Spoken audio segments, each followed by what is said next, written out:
when we received our first backlash last year from Zionists, they were saying that, from the river to the sea is an anti-Semitic call, which I completely disagree.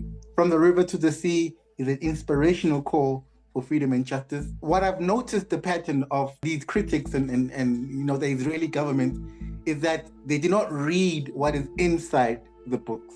They see the cover and then they are immediately triggered by that. And it just made me think their propaganda aims to dehumanize Palestinians, and whichever spark of material that's aimed to humanize Palestinians is a giant threat. And I did a cartoon for Daily Maverick comparing our South African apartheid system to Israeli's apartheid system.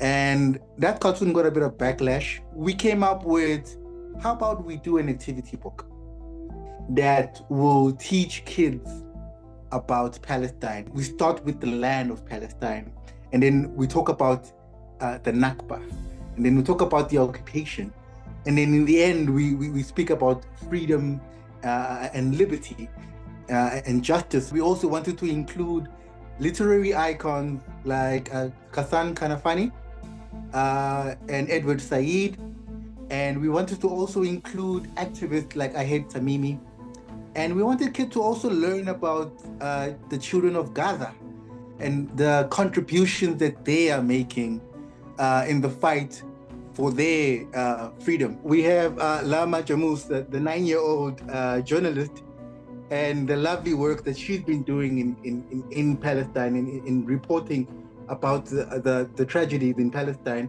We also have Muhammad Al-Qad and Ahed Tamimi as well, as they are a very important symbol of Palestinian struggle and Palestinian liberation.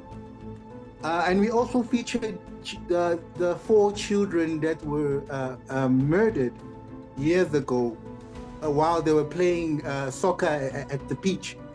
When I saw that police statement, I was actually very shocked. A friend of mine on Facebook actually sent me a link, and he was like, "Hey, have you been following what's been happening?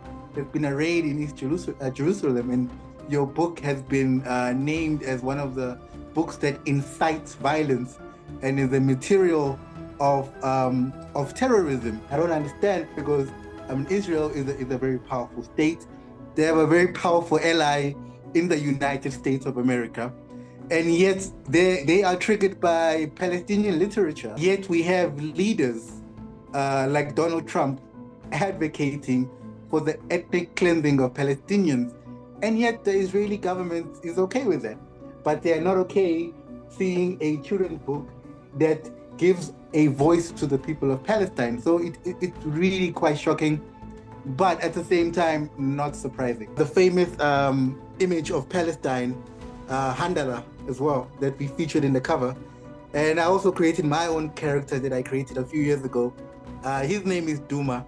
Duma is, for me, is a symbol of South African struggle, because us as South Africans as well, we also struggle with our own inequality. I wanted them both to be together in this cover to show our solidarity with the people of Palestine.